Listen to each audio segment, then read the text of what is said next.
Hi everyone, and welcome to our screencast on the rise of Rome. We have a special guest today, Ms. Pellegrino. She's going to help us out with our screencast. Hello. Okay, so the rise of Rome. The main idea today is that the Romans were able to use their political and military skills to create a large and successful empire. As you can see in this picture here, it went all the way from the eastern Mediterranean to the west at its height. Okay, an Indo-European group of people known as the Romans were living in the hills of Rome by 1000 BC. They were herders and farmers who spoke the Latin language. Okay, the Greeks and the Etruscans heavily influenced the development of Rome. We're going to see a lot of parallels between their architecture, their language, their literature, and even their governing style. Okay, the Romans eventually overthrew the last Etruscan king, and by 264 BC, Rome had conquered virtually all of Italy. Mr. Driscoll, what made them so successful in gaining all of these people, would you say? Well, one of the reasons they were successful is that when they conquered somebody, they gave them a stake in how well, they gave them a stake in the success of the empire. A lot of times they would give them partial citizenship, and they'd promise them if they did certain things and they pledged loyalty to Rome, they would eventually get full citizenship. Okay, so since they had a stake in the success, they were less likely to overthrow it and more likely to help out. Okay, a lot of the allies that they took over, they could run their own local affairs as long as they provided soldiers. Sometimes they didn't impose all of their will and change all of the culture of the local areas. They would just say you need to pledge your allegiance to our Roman Republic. Okay, the Romans fought 3 wars with Carthage. That was a large trading empire in North Africa and Spain. If you can see in this visual here, there was a lot more land. Carthage had a lot more land than Italy did, or than Rome did. Rome was just focused on the Italian peninsula, where Carthage was stretched all the way from Spain into northern Africa. Okay, during the Second War, the Romans defeated the Carthaginian general Hannibal, and they were able to gain Spain. Okay, by the end of the wars, Rome had gained Macedonia, Greece, and Pergamum, making it the dominant power in the Mediterranean. This map looks a little complicated. There's lots of words and colors. How would you figure out what land they acquired after the Punic Wars? Okay, that's a good question. A lot of maps like this will have almost an overload of information, but if you look at the key first, okay, that's usually the first thing you take a look at, we can see that there are different shades of color based on each era. Okay, so the ones we're going to look at are from 270 BC to 130 BC. That represents the time after the Punic Wars. So you can see that parts of Spain around Carthage, and then over a little bit to the west were the areas that were conquered at this point. And then much later on, they expanded all the way north into Britain and down into Egypt. Okay.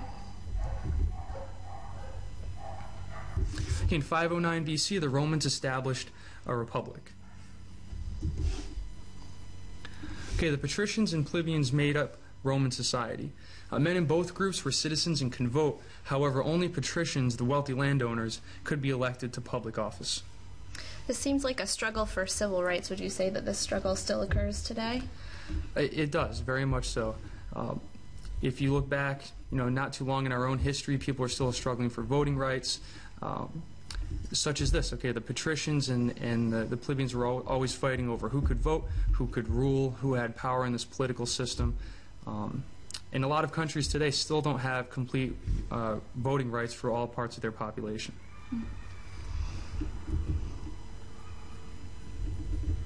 Okay, the Roman government was set up with 2 consuls chosen every year, and they ran the government and led the army into the war.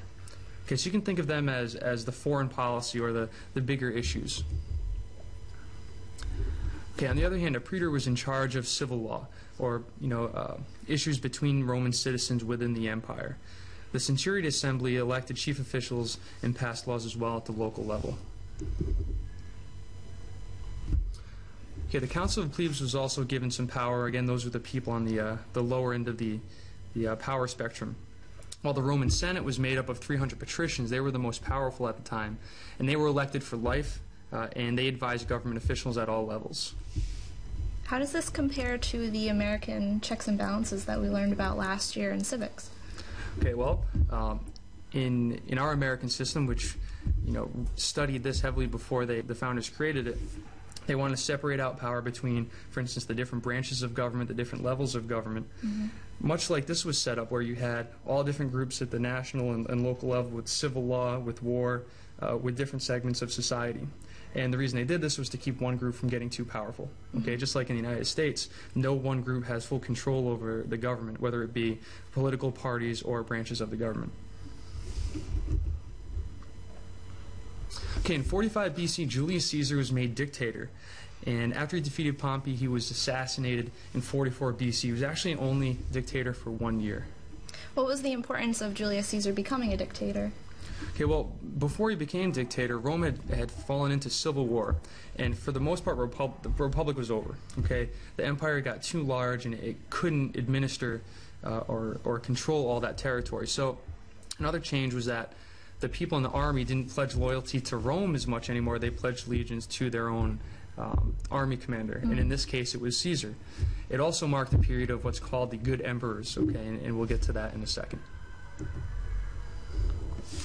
Okay, the Senate gave Caesar's heir after he was assassinated, Octavian, the title Augustus, meaning the revered one. So would you say there were any positive aspects to this new dictatorship? Okay, there were. Of course, the collapse of the Republic meant a collapse of rights and power for the average Roman or patrician or plebeian. But it did establish security and order. Okay, that is one of the, if you want to say, positives of this type of governing style, is that there tends to be more security and stability, and this ended up ushering in the Pax Romana. Okay.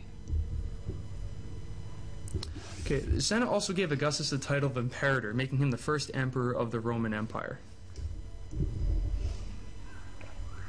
Okay, the Pax Romana, which I just mentioned, that was a period of peace that lasted for about 200 years. They built roads, public works, and it was all undertaken to help the empire grow. Actually, that's a Roman aqueduct. It's still standing today, and there are parts of it that still actually function as they did over 2,000 years ago. Wow.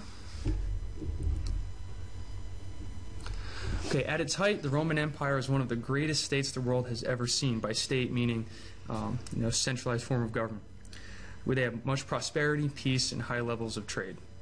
How large is this empire in comparison to the United States? Okay, if you look at this map here, stretching from each side of the Mediterranean, I would say roughly 3,000 miles. So putting that in perspective of the United States, that's really from the east to the west coast. So this was an enormous amount of land for an empire. Wow. Okay, that's it for our screencast on the rise of Rome. See you guys in class. Bye.